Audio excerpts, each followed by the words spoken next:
ګرانو کتونکو السلام علیکم. زه محمد سلمان همدرد د حق غږ پښتو چینل خبري لنډیز کې ستاسو کوربه اوس تاسو پام را اړوم د مهمو خبرونو لنډیز ته.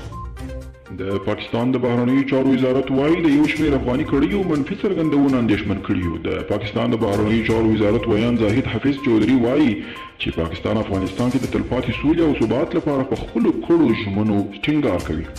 د سولې مذاکراتو بل پړاو په ټاکلي ځای او وخت ترسره کیږي. د ملي مصالحې عالي شورا د رهبرۍ د تېرې ورځې په ناسته کې د مذاکراتو د بیا پیل ځای، نیټې او د پلاوي د صلاحیتونو په اړه په ځینو مهمو مواردو هوکړه شوې ده.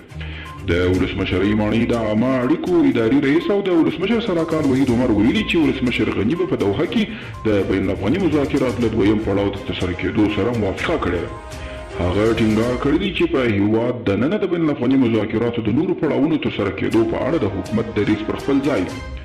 امرالله صالح کابل کې د چینایانو نیول رد کړي دي. د اشرف غني لومړی مرستیال امرالله صالح په خپله فیسبوک پاڼه لیکلي نیول شوي کسان بهرنیان نه بلکې پخواني مجرمین او یا متهمین دي چې تر تحقیق لاندې دي. ځینې یې د اختطاف کې د لاس لرلو او ځینې نور بیا د ترورونو کې د لاس لرلو په تور نیول شوي.